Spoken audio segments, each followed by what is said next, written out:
Yo, what is up guys, it's your boy JELSON here, and today we're back with a brand new NBA video. In today's video, we're going to be talking about the Detroit Pistons. And this is not just no normal Detroit Pistons video, this is predicting the lineups, first team through second team of, obviously the Detroit Pistons.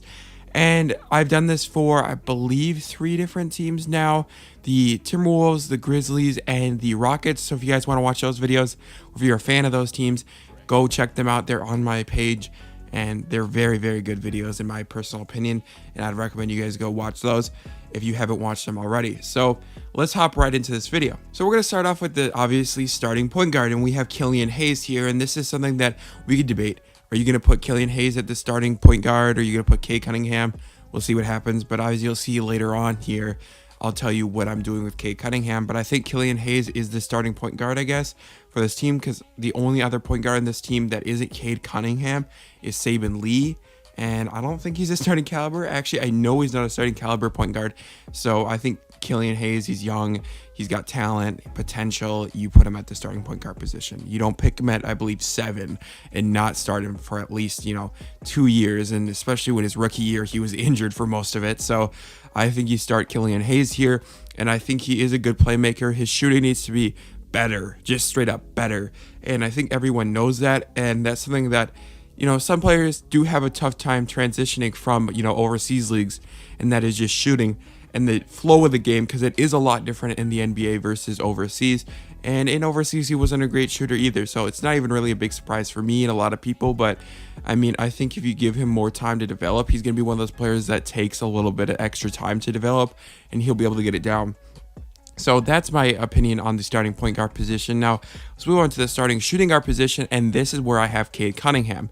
And you don't, take a player first overall without starting him right away.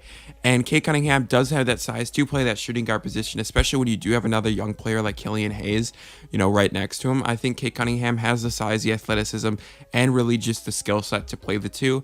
And I just really do like Cade Cunningham at this point with this team. Obviously, if you have a different player there in the near future, then you slide Cade over to the 1. And I feel like Cade could even play the 3 if you really wanted to. He's really just that versatile. He's a really, really, really good player.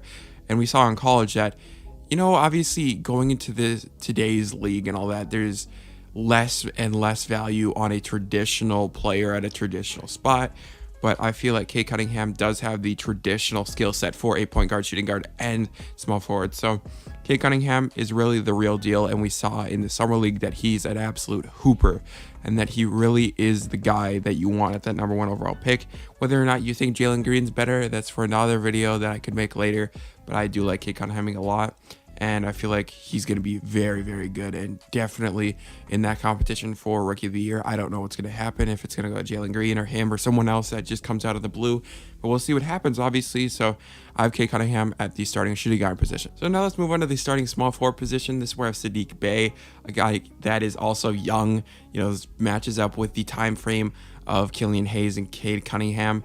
And I feel like he's going to, come in and just be a solid bucket. And obviously I don't think he's going to be one of those players that's going to be playing like the full starters minutes, if that makes any sense, like where he's going to be playing like 30 some minutes a game. I don't think he's going to be doing that, just because I feel like he is a player that, yeah, he's young, but he's not quite as good as Cade Cunningham. Or I would say that he's better than Killian Hayes right now, but I would say Killian Hayes has more potential than him, if that makes any sense. So I think Seddiq Bey is your starting small forward still, and he's really is just a bucket. So I like Seddiq Bey a lot. And moving on to the power forward position, this is probably the most obvious one, and this is Jerami Grant. Jerami Grant is an absolute bucket, an absolute stud, and really he's a great defender too. That's something that I feel like a lot of people kind of underrate with Jerami Grant. He's a really, really, really good defender, and could be on an all defensive team one of these years. And I feel like if you sleep on his defense, he's going to come out there and he's going to show you, I can block your shot. I can play on-ball defense. I can literally lock you down. And it's not like that's his only skill set. Man is a great bucket. Man can shoot from the 3 mid-range. He can lay it up, dunk on you. It don't really matter. Jerami Grant is a certified bucket, a certified baller, and that's something I really like. I don't think I need to talk much more about Jerami Grant, because you know what he is, obviously coming out. And, surpassing expectations. I feel like that's something that happens a lot, especially with the Pistons recently, you know what I mean? So I don't know, maybe the Pistons are developing players well and that we're just like kind of sleeping on them. So now moving on to the center position, and this is where it's like kind of confusing for me, and it's, Kelly Olynyk. I don't think he's a starting center in the league.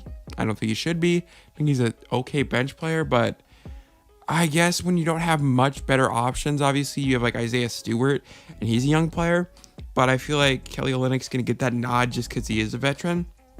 Like, obviously playing more years than Isaiah Stewart. So I don't know really. I mean, Kelly Olynyk is okay, I guess. Like, not a good defender. He can shoot the pill, but that's about it. I mean, I don't really have much to say about Kelly Olynyk. I just don't really like him at all. So I know you Kelly Olynyk stans are going to come at me and, violate my Twitter account because of that, but I just don't like Kelly Olynyk like at all. So now let's move on to the bench here. We have the point guard 2, and that is Sabin Lee, a guy that we talked about earlier in the video, and I do like him. When I said earlier that he's not a starting caliber point guard, it's not any really shot at him. That's not saying he can't be a good role player or a good guy off the bench.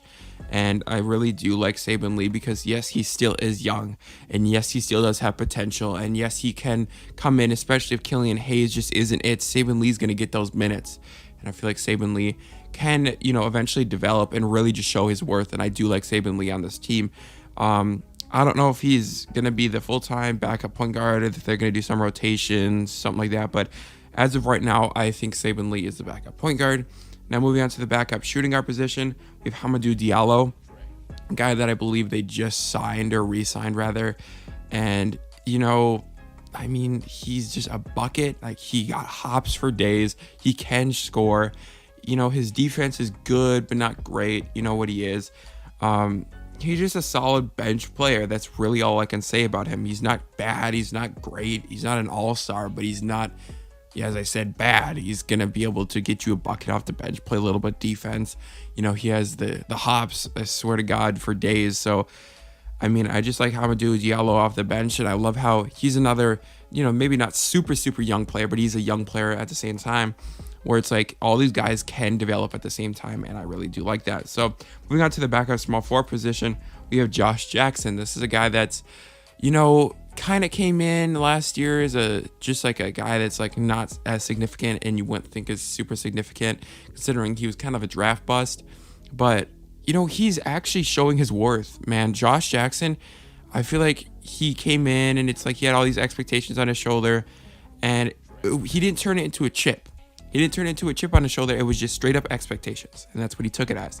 And I feel like eventually he realized that maybe he should turn it into a chip on his shoulder, and he eventually did. And I feel like last year he proved it with the Pistons that he is a good player. He's a great shooter, like a lot better than I remember him shooting.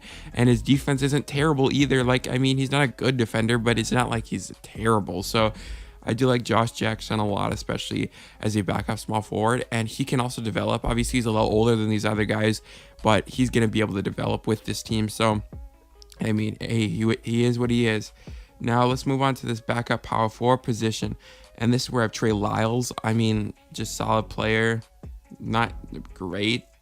I mean, he's been in the league for a minute. I mean, he's just solid, I guess.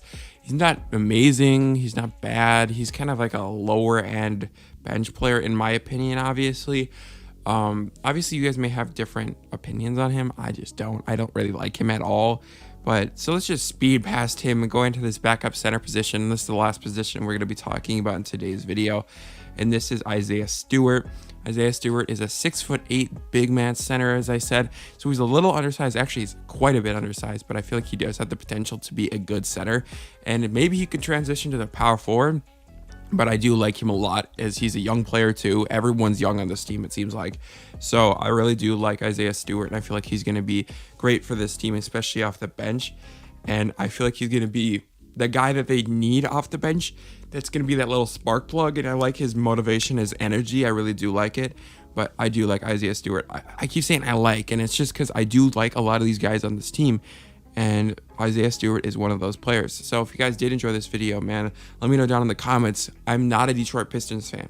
keep this in mind. I'm a Timberwolves fan, so if I got anything wrong or if you guys disagree with what I said, just let me know down in the comments. I really am interested in what you guys say. Obviously, any constructive criticism I'm open and I'm listening to, because that's something that is really important to me to make my videos better as, you know, the days go on, the months go on.